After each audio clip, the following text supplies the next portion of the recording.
Atheism on Trial. You wrote about how materialism and the materialistic view that has no place for God is not new. It's not new to the new atheism.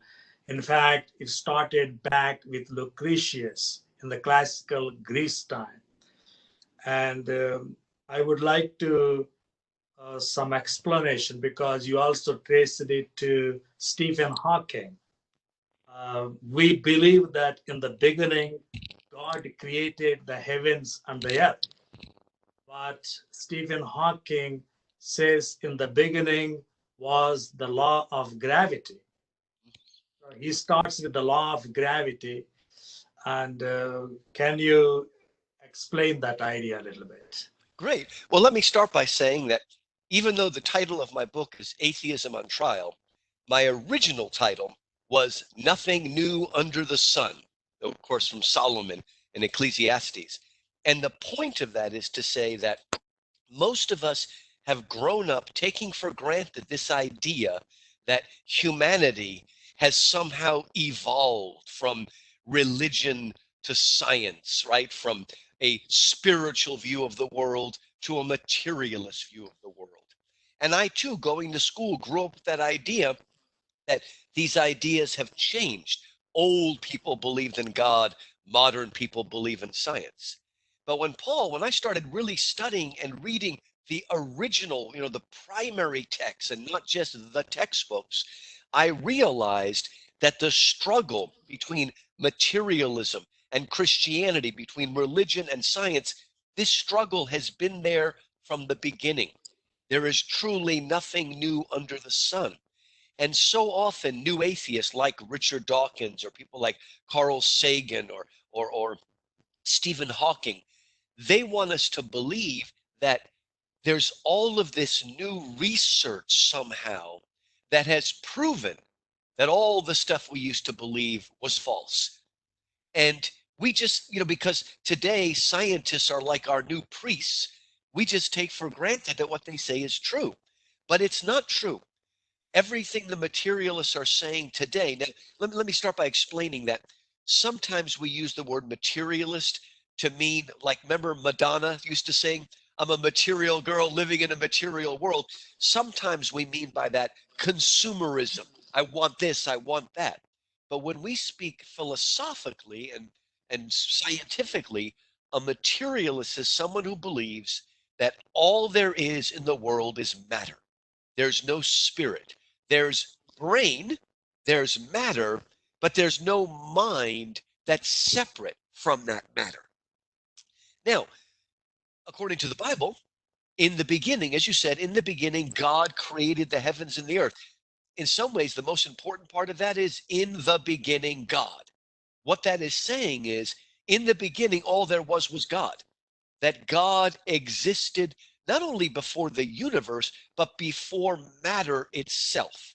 In the beginning is spirit, and the matter was created by spirit and molded into what we see.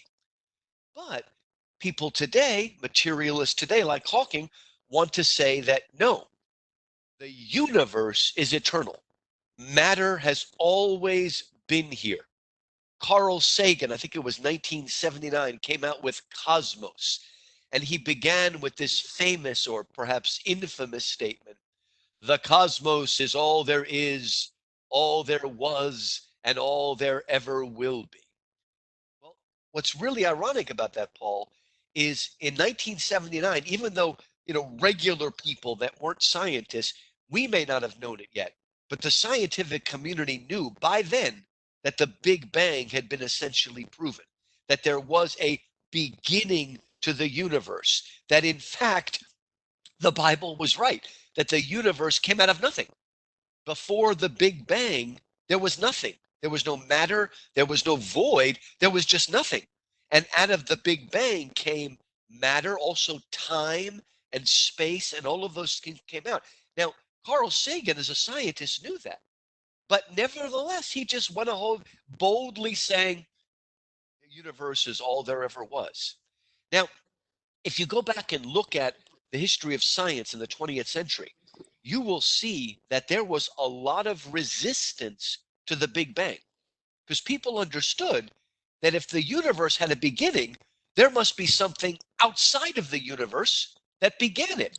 And if you're a materialist, you believe that nature or the cosmos or the universe is a closed system. There's nothing outside of it, right? But if the universe had a beginning, there must be something outside of it that caused or began it, the big banger who started the Big Bang, right? But they resist. Even Einstein, the great scientist, tried to come up with what they call a fudge factor to try to explain away the expansion of the universe. He was smart enough to know that if the universe is expanding from a point, it must have had a beginning. But he resisted it because he understood the theistic implications of that. And this concept of wanting to believe that the universe is eternal goes all the way back thousands of years. It's not a new idea. The two ideas have been competing for thousands of years. But again, the modern atheist or materialist wants to act as if it's new. Now, let's come to the fullness of your question. What Stephen Hawking did, the late Stephen Hawking now. You know, he is one of the early people that helped to popularize the Big Bang. This is ironic. He was one of the people that helped to do that. But suddenly, I don't know when it happened, the light bulb went off and he realized, wait a minute, this is kind of pointing towards God. I don't think I like this. So Hawking and others tried to kind of do an end run around it, try to have their cake and eat it too, as the expression is. So Hawking, along with other people, one of the things they came up with is this idea that, well, there are multiverses, right? In other words, universes are always coming into existence and being destroyed back and forth, back and forth. And just by chance, if you've got billions of universes, then one like ours comes along. Now, I grew up in New Jersey, or I think you're in Philadelphia here. There's a good Yiddish word for that, chutzpah.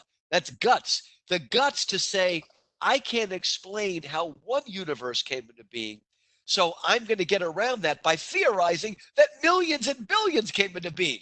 Come on, Paul, this is sort of a joke. This is not science. This is science fiction of the craziest variety.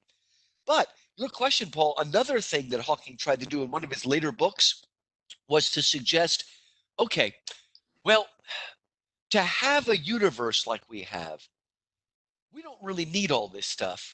We just need the law of gravity. So somehow the law of gravity coalesced and brought things together, creating this universe. But how could an intelligent man like that say that? The whole point of the Big Bang is that there was nothing before it. Well, nothing means there's no law of gravity, but there's a double level of irony here because not only is there nothing before the Big Bang, but the law of gravity is meaningless until you have matter. That's like saying the Pythagorean theorem created right triangles. Okay, you can't have a Pythagorean theorem till you have right triangles. Again, our world has this weird habit of taking things like the law of gravity or chance or nature, these things that are not purposeful, they're not personal, they don't have any existence, they can't cause anything. And yet we speak as if the law of gravity caused things. The law of gravity is really just merely a measure of what already exists, but it can't be there before something exists. And the great John Lennox wrote a book responding to Hawking and just saying, what are you doing? You're just playing with science in a way that's science fiction. So it's an interesting long story with but it's the same story, Paul. These arguments that Dawkins, they've been put up a long time ago and they've been answered. And they weren't just answered by Christians like Augustine or Aquinas. They were answered by great pagan theorists like Plato and Aristotle. So it's a dialogue. And only now are the people on the materialist side, they're not even a majority. They just have the media on their side and they have big press. But they've gotten more force on their side, but they still haven't proven anything because again, there's nothing new under the sun.